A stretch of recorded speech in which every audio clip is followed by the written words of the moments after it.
Welcome back to the podcast. We have a great show, a terrific guest today. We have Mary Foote, who's the director of the Arizona Office of Economic Opportunity. Thank you for joining us. Thank you so much for having me. Well, obviously a lot going on. We were talking a little bit before we started about sort of everything going on, AI, all the changes in the economy, everything you're doing. I want to get into that. But maybe we'll start with, tell us a little bit about you and perhaps something that we wouldn't find on your bio that would be interesting. Oh, well, I grew up in North Central Phoenix. I'm a native. Okay, Central very High School. rare. Yes, very rare. We're becoming more regular. It's true. I think. Yeah, it's a good thing. I like to think that all of my career doing economic development has encouraged greater retention of Arizona residents.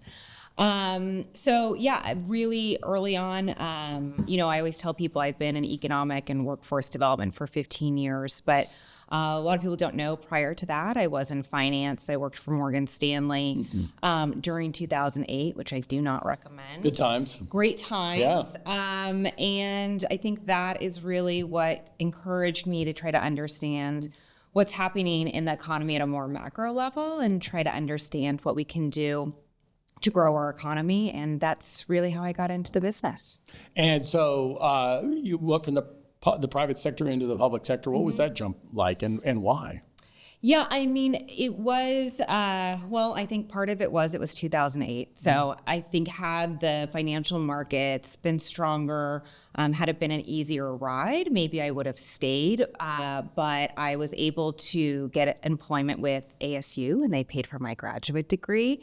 And I was very interested in what was happening with the economic crisis, and it allowed me to get my master's in public administration and really dive into tax policy and how changes at the federal level impact Arizona's businesses and the economy. Wow, a lot there, and I want to circle back a little bit about sort of lessons learned, but something about you that we wouldn't know then that's not on your bio. Yeah, I mean, I think I'm really great at making desserts. I'm not really sure. Yeah, I mean, I think most people, my bio is going to be really heavy on my work background. But I am a fantastic baker. I always say bios, and when you get to an event and someone introduces you with your bio, the only person that really wants to read is your mom, right? Your mom wants to hear all that. I think people would like to hear a little bit more about you and the fact that yes, you're good at making. What's your top one? I make great macaroons. Oh, so that's yeah, I another. apologize. I'm sitting here talking up my macaroons and I didn't even bring any. That So would have been fantastic. If I get to come back, I will bring some. Okay. Yeah. Well, I think you're coming to Washington with us, so we'll expect some macaroons Excellent, sure. in Washington, Make D.C. it through TSA with those. There you go. Absolutely. Well, I want to start sort of from a general perspective. It's hard to talk about the economy, economic development without workforce. And that's where you sit in the center of all of this. But maybe pull back a little bit. Where do you see Arizona in 2026 from an economic standpoint? Yeah, so the Office of Economic Opportunity, we're really home to all the economic and data analysis for the state. So we house the labor market economist. We also house the state demographer. And we do the monthly job reports, but we also do 2-year and 10-year forecasts. And we recently released our 2-year forecast. It's available on our website. And what we're really seeing is steady growth. So we are still going to be seeing growth over the next 2 years. This is, barring anything kind of major disruptive happening outside of the ordinary over the next years. But we expect steady percentage growth across 10 of our 12 super sectors is how we look at it. It's interesting coming into economic development, after the financial crisis, we actually came out of it with supersonic growth, right? I mean, we saw levels of growth, and I think people, assume that the higher percentage growth, the better.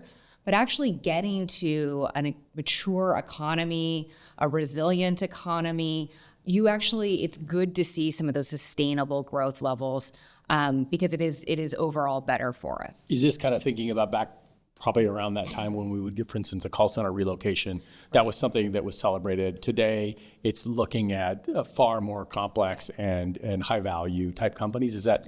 Yeah, absolutely. So, I mean, we continue to see, greater resiliency for the greater Phoenix market.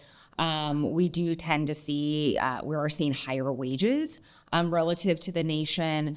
We're seeing lower unemployment relative to the rest of the U.S. And I think a lot of that is because, our chambers, our economic development organizations have done a great job advocating for a fantastic tax and regulatory environment and really, selling Arizona for everything it has to offer, including its talented labor pool. So when you're looking at the data points that you track, what are some of the most important data points as it relates to business? Mm-hmm.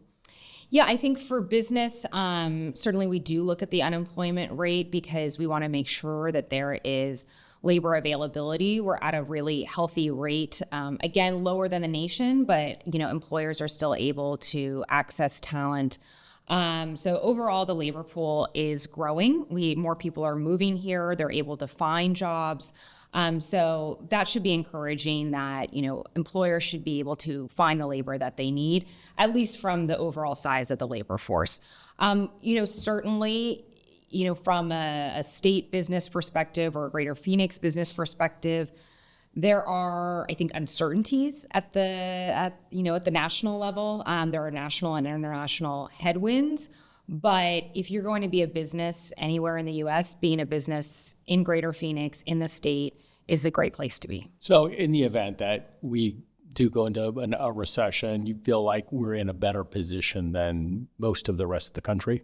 Yes, because we have diversified our economy. I mean, when I came into economic development, everybody talked about the real estate economy. It was a boom and bust cycle.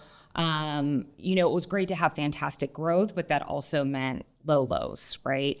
And I think what we're seeing now is a very steady economy that is still experiencing growth, but it has diversified, right? So some of those high value companies that you mentioned, certainly the fab plants everyone talks about, but we also see, that is followed by supply chain companies. It's followed by professional and business services. And we also need, a skilled labor workforce to support all of that growth and infrastructure. Certainly you can't grow without the right labor force. Correct.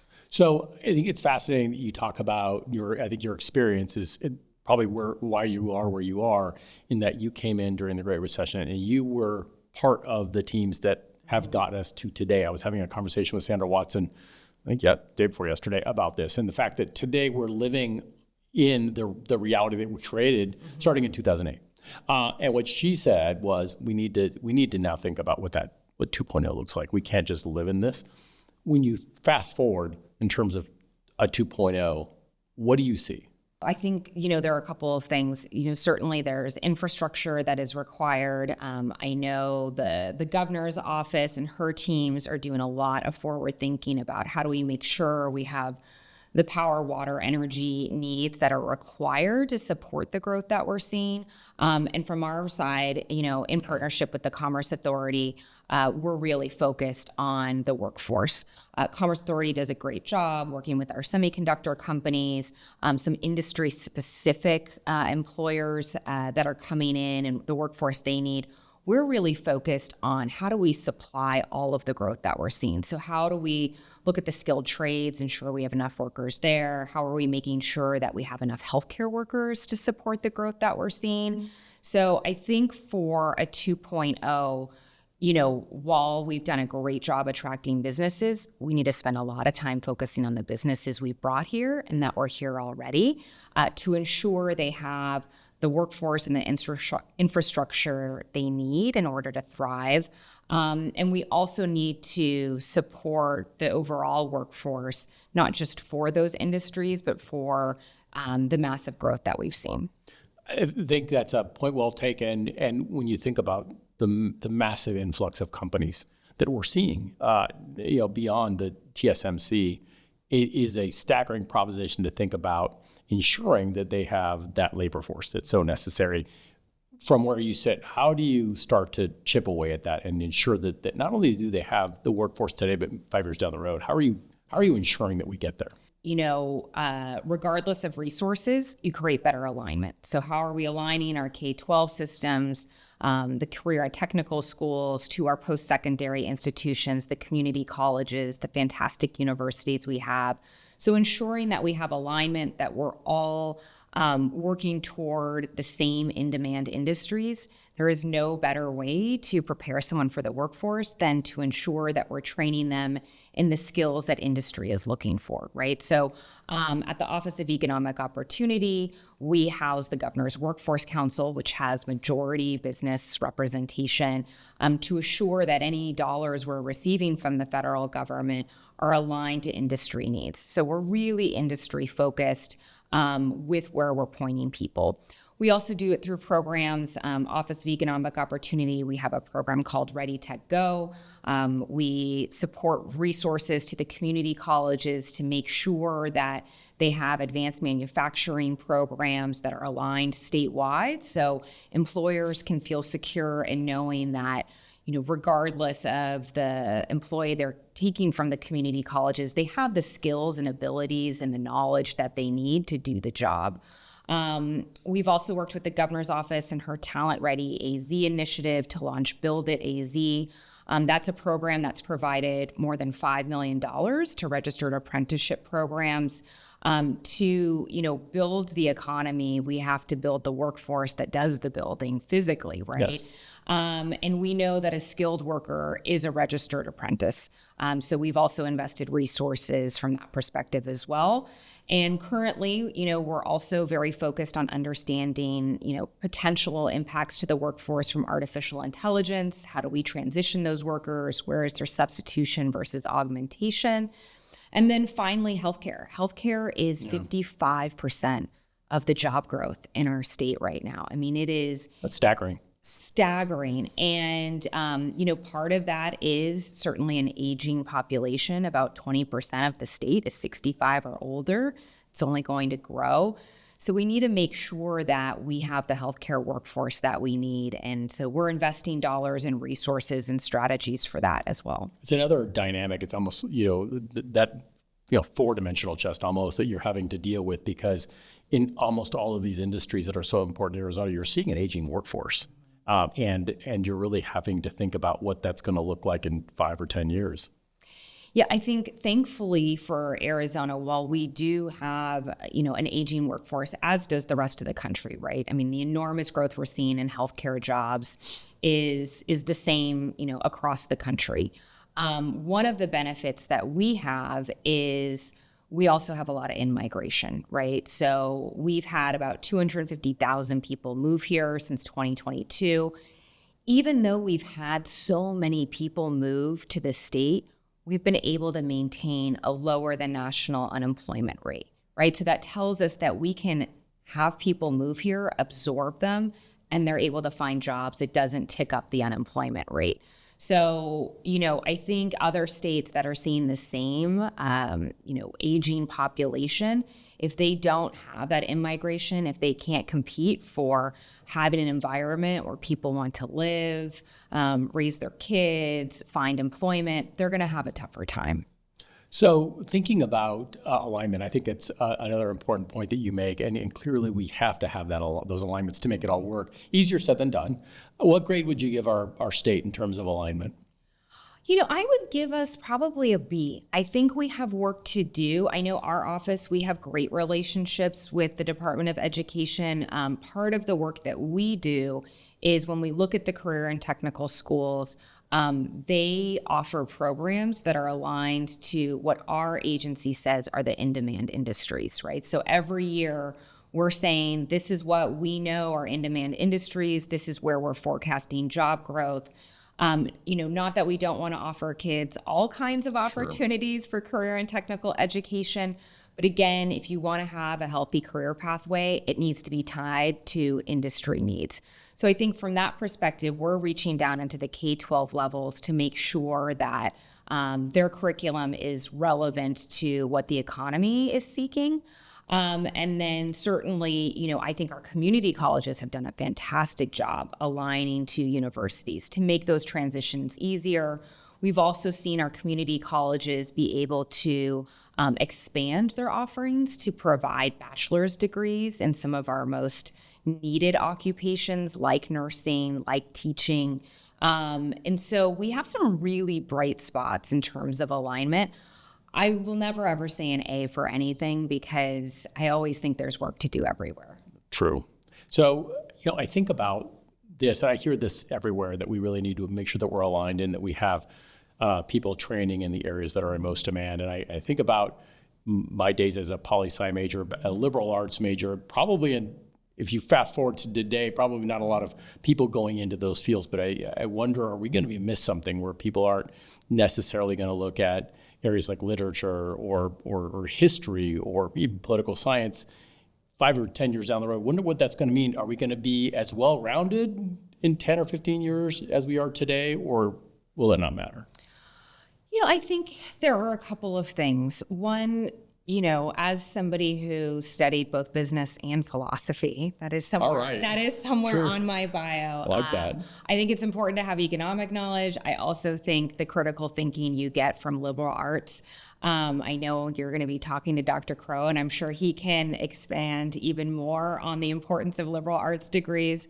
The other thing that we're seeing is, I think, a move and a transition that is way overdue for skills-based hiring, right? So less about what is the title of your degree, do you have a degree, but really what are the skills that are needed for a position, and do you have those skills? Can you demonstrate those? Sometimes a degree can demonstrate that. Sometimes it's an industry recognized credential, and sometimes it's work experience.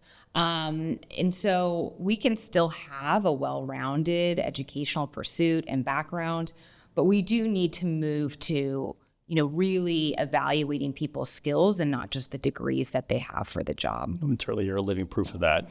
Maybe next time we'll have you discuss the merits of Plato's Republic. We can get into some of those details. You mentioned headwinds for employers. What are some of those headwinds that you're hearing about today from employers? A lot of the headwinds are just uncertainty. I think, for business planning purposes, we always need to be able to understand what's ahead of us in the next year. A lot of the investments that businesses are making in materials, equipment, marketing, and human resources are based upon where am I going to be next year. And so, I feel good about Arizona having the resiliency. And so I think employers can feel confident that they'll continue to see growth within the greater Phoenix region and hopefully statewide. But certainly I think we're all in a period where if any of us tried to predict anything a year ago, we'd be wrong. Absolutely. There's no question. And I think that makes it obviously difficult for employers. And I think it makes the work that you do all the more important to make sure that there is that backdrop and that strategy to ensure that there is a workforce to fill those gaps. I want to get into AI. You mentioned that briefly. Clearly, you can't go through a day without hearing AI 17 times a day, and everyone has a lot of questions. Very few people have answers. How are you looking at AI, and you and your team? So I think, I like to put AI into 3 buckets, right? When people say, let's talk about AI, right? So there's the bucket of how are businesses using AI to increase productivity. Then there's the other bucket of AI curriculum, right? And we're seeing this a lot from the federal administration. They are challenging states to understand how to incorporate basic AI literacy into trainings that are federally funded, right? Because it is going to be a key part of being a worker in the economy moving forward. And then lastly, where we're really focused is where are we seeing substitution versus augmentation, right? Where is AI potentially going to replace jobs versus, maybe supplant some of the tasks, but make the worker more productive overall? So it's not an or, it's an and. It can be both. So really AI replaces tasks. It doesn't replace humans. It doesn't fully replace occupations, but it does replace tasks. And so where we're focused is understanding, okay, there is AI exposure and then there is resiliency to AI. So if I'm a secretary, I'm going to have high AI exposure, and I'm going to have not as great of an ability to transition.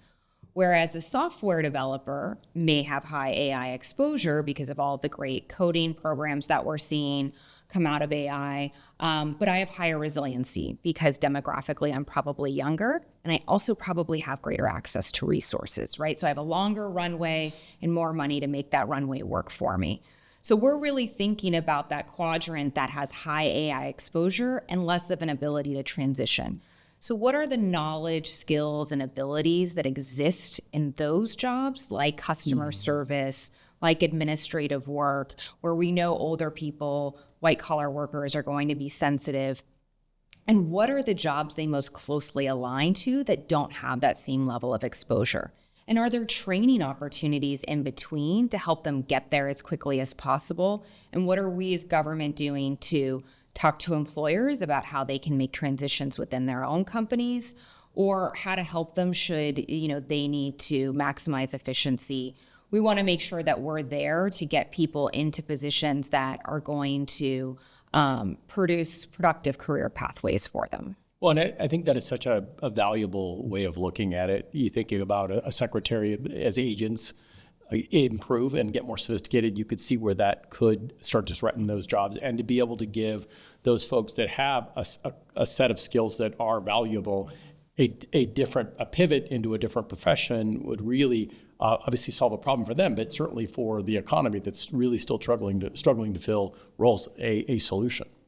Yeah, absolutely. And, the economists on our team would very much give me a hard time if I didn't also put all of this in the context of nobody knows, right? I mean, we have indications of where we're going to see high AI exposure, where things are going, where companies are moving. We are layering over data as we get it, right? So it's only been a couple of years since we've seen ChatGPT and some of these other tools and agents. And so as we get more years of data, we'll be able to layer that in and have a better picture. So we're hoping, we're doing a report out in June that will kind of give that first look at it. But we expect next year to have much greater perspective on where we're going to need to transition people or augment what they're doing with AI tools. But if anybody is telling you they know what's going to happen, I wouldn't believe them. We'll see if Dr. Crow knows. Oh, yeah, absolutely. You might have an idea. It's funny that you mentioned this. I was thinking about, for instance, a phone operator in the 50s. They might have been able to think, well, at some point they're going to replace operators and it's going to be a little automated. But can you imagine them hearing that you're going to have a phone that is tied to a supercomputer that, right? And so I imagine, and this is going to move much faster for you, it's really a challenge to think how fast this is going to change, and it will. What we're talking about today in 5 years will probably not exist. It's going to be much different. So I can imagine this is quite a task. Yeah, but you think about those phone operators, they're probably great with people. Yeah. They are probably great at multitasking. I'm thinking, if you're listening to me, you can't see me, but you're taking the wires out and you're putting them into the different system and you're talking on the phone, and Lily Tomlin from Saturday Night Live. There you go. All right. With the glasses talking about, trying to manage all of the calls coming in, which shows they have great multitasking, which shows that they're great with people, that they're cool under pressure. Those are all things we know as knowledge, skills, and abilities. And what are those jobs where those are a great fit, where they're going to have, either lesser AI exposure, or we can get them some quick training to get them over there? Absolutely. So when you're talking to folks coming into the job market or even in college, what would be your advice for them as they're thinking about it? And they are. As I talk to my son, they're all thinking about how do I AI proof my career or my trajectory? What's some of the advice that you're giving? I always say start where your interest is, right? And that can be a specific subject, but it can also be, are you somebody who loves getting into the data? Are you somebody who loves being of service to other people, working with people? Do you get energy from that? There are a lot of great tools available online as well to help with that career awareness. If you're looking, so a great way to be resilient is to love what you do, right? Because you'll do as much as you can to get to the top of that field. But certainly we're seeing healthcare is a fantastic option right now just because of the demographics. There's a 20-year runway for healthcare where I don't care what you want to do. You want to work in the back office, you want to be a surgeon, you want to be an allied health professional, a nurse. You can do it in healthcare and you're going to have a great career. And the other thing about healthcare is you can get in pretty easily. Some of the entry-level jobs are not the greatest paying jobs, but they are all fantastic entry points. There's very defined pathways that make it easy to move and have a profession. I'm curious if we go back in time and to 17-year-old Mary, what would you do? Would you do the same thing? Would you be a philosophy finance major? Or would you do something different? No, I mean, to me, there's nothing better than studying the economy, right? and doing workforce development. I've always found that, I loved being in finance and I loved being in industry, understanding where government sits in service to industry and how that connects to growing the economy. The other great thing about being in workforce and economic development is that every year is different. What you're talking about is different. Where you're pointing people is different. And so I don't have to talk about the same thing for 30 years. It's not going to get boring. No. That's for sure. Thinking about when you're talking to employers, what are some of the talent gaps they're seeing now? Yeah, I mean, I think certainly there are skills gaps. The one thing you're always going to hear from employers is soft skills. Really, we need to do a greater job in terms of soft skills. So that's not a myth. We are. I think, it's a tough, as somebody who loves the quantitative side, It's a tough thing to quantify. But anecdotally, you really talk to a lot of employers that understand that, they are going to have to train employees, that they may not get an employee day one who knows how to use their machines, who knows how to use their software systems. Whomever you're going to be hiring is going to require some kind of training. But the speed of that training really depends on a worker's ability to show up, be excited, be prepared, have great conversations with their coworkers. And so, I think that is something that we hear from employers is I am very much willing to invest in my workers. I need them to invest in me as well. I think I hear the same thing. And you're right. It's hard to measure who should have that responsibility for these soft skills. For so many things in the economy, the answer is boring. It's always the same, but it is all of the above. Right? It needs to be done at home. It needs to be done at community centers. It needs to be done in the school systems. I'm a huge proponent of people getting jobs at younger ages, having work-based learning. I think the biggest service that we can do to our younger population is to make sure that they have experience in some kind of work environment at as early an age as possible. That's how we're going to get where we need to be. I think that's such a good point. I can't tell you how many leaders I know started in fast food when they were in their teens. And that really does teach you so much of what you need to know for the rest of your career. So let me make sure I understand this correctly, because I think the holy grail out there is this longitudinal data challenge, because you know what's happening up through sort of the end of formal education, but then that's it. There's this gulf of information. So you're saying that now we do have that ability, at least at some point, to really understand what happened afterwards, what's sort of the rest of the story. Yeah, our state does a fantastic job. So our longitudinal data system is called the IDS. It's the integrated data system. And we have the ability to layer any educational institution onto that. If it's a public institution, like a community college or a university, they can go into that system and pull their own research, right? So they also have access to the environment and can understand. Pima Community College actually posts results on their website from our integrated data system. So they are out there showing these are the 5-year outcomes of people who received an associate degree, years ago. So they can show the effects of their training. So that's something that we've been able to really grow. We have more and more educational institutions coming onto that system. And that's because, the federal administration has something coming out called Workforce Pell. So certainly people are familiar with Pell Grants. It's the ability to get money if you come from a very low income environment to go to university. Well, now they are extending that so that shorter term workforce training programs, industry recognized credentials are now also eligible for Pell dollars. So this is going to be huge for a lot of folks who maybe aren't university bound, but are able to get industry recognized credentials to move along their career paths. But the administration is requiring that they be portable so they can transfer across states and that they be stackable. And they're also requiring certain wage outcomes.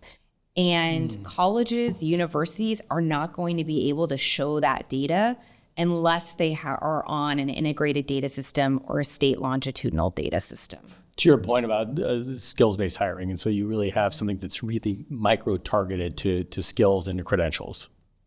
Yeah, so very much, as long as it's through an educational institution or, we have a lot of training providers that are on, the federal system that are eligible to receive federal dollars. We're able to track results from all of those over time. And we share that information. We want folks who are providing career navigation services. Certainly, if it's eligible training program, you can do what you want to do, but we would hope that with education, you choose something that's going to have the highest impact for you over the long run. So at least you have that information ahead of you. Mm-hmm. Thinking about our current position, maybe a couple years down the road, what's our biggest opportunity? What's our biggest risk? I think our biggest opportunity is healthcare. I mean, we are a fantastic place. We have great colleges and universities. Our ability to provide programs and bachelors at various levels really situates us well for having, I think, a strong healthcare system. The biggest risks I see are just, we want to ensure that we have strong business retention and expansion programs, right? So how are we working with our chambers, our cities, our towns to ensure that they have the resources they need to meet their current company needs? Well, thank you. We appreciate that. It's a big deal for us too. Yeah. It's something we think about every day. So thank you for that.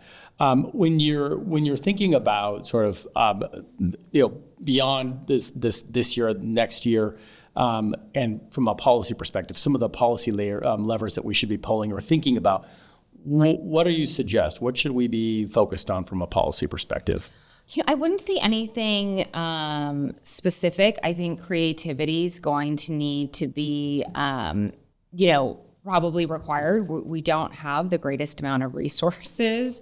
And I think we might, this year we've got a tough budget year. I don't know how much we're going to see that in the future, but, with a lack of resources, you have to be creative.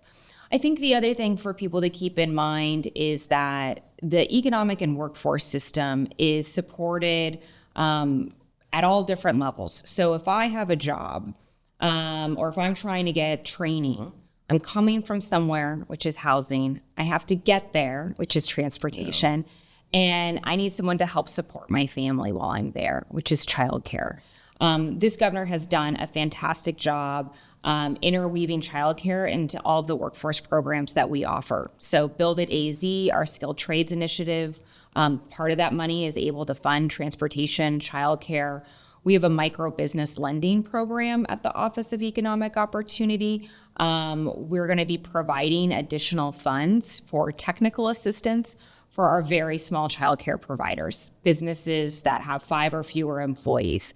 We need to help our current childcare small businesses grow, expand, so that we can meet the demand and the needs of workers and people who are getting training. So it sounds like policymakers are going to have to not sort of look at a silver bullet type solution, which we all know doesn't exist, but a multi-layered type solution that's probably going to have to be changed over time to meet the needs of business and the economy. Absolutely. I would love if I could give one answer to that. Well, that'd be great.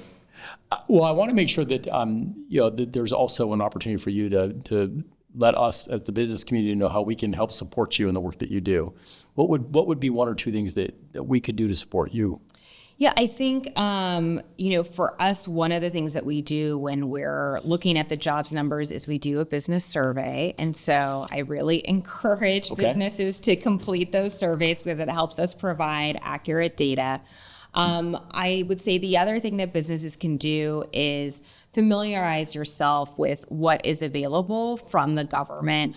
And from the state of Arizona to help your business grow. We have fantastic resources available for companies to help them identify talent, to help create workforce training programs, to connect them to individuals who are excited to grow within their companies. Certainly there are a great number of private channels to try to find talent, but Arizona at Work is a fantastic resource. So I would say partner with your government, understand what they're doing. If you're interested in the Workforce Arizona Council, we're happy to talk about what these businesses are doing, the strategies that they're setting. So all of that, and also please complete your business survey. Absolutely. Well, we will encourage you all to please do that so that we have some good data. Yeah. Mary, thank you for visiting with us and everything you're doing. We are going to do a quick lightning round since you mentioned a few first. So let's go to your first job. What was it? Oh, so my first job was at the Camelback Colonnade when Old Navy first opened. Yeah, so I won't say what year it was, but when they first opened, I go in there on occasion, and when I check out, I say, this was my first job. They don't seem to care, but it's very exciting for me. What did you learn? I learned customer service. I learned that I like working with people. I learned that I do like selling, right? Yeah. I think getting into economic development later, it was certainly helpful. And I learned that I don't ever want to work in retail, and I should really try to develop skills that keep me from being in retail. You have more empathy for retail folks during Black Friday? I have more empathy for everyone. And then I went into food service, which was a better fit, but empathy for everyone. Okay. First concert? First concert was the Wallflowers. Excellent. So they were touring with Counting Crows. It was a very big deal. Jacob Dylan, every young woman of a certain age had some feelings about Jacob Dylan, and I was able to go to the concert, witness it all, feel great. Excellent. I love it. Book or person that changed your life? Oh, book or person that changed my life. I finished, I don't know if it changed my life, but I finished a book last year called Life After Power. And it covered 7 different presidents and what they did with their lives after they left the presidency. And just understanding that so much of what we see about people is maybe this one big job that they have, but people have full lives, and impact shows itself in many ways outside of holding a particular office or title. Great recommendation. Well, and since you're sort of a philosophy major, partially, we'll ask you one quick existential question. What do you wish you really understood? That is such a tough one. The state legislature. I was going to say quantum mechanics, but you're right. That's much harder. Yeah, I guess definitely quantum mechanics would be helpful. I think, it would be really great if I was able to understand exactly where AI is going to put us in 5 years. It would help us help job seekers. It would help us help companies. That would be a fantastic thing to know. Yeah, it would be. Yeah, can you imagine where we would be as a state? So maybe get on that, and when you find out, let us know. Yeah. Well, thank you again. We really appreciate it. Thank you for your service to our state and really the country, because we're such an important part of the national economy, and for being with us today. Thank you. All right. Thanks for tuning in to Let's Talk Business Phoenix. Now, if you enjoyed today's episode, be sure to follow or subscribe to our channel so that you never miss an episode. We're glad that you could join us, and we look forward to seeing you next time.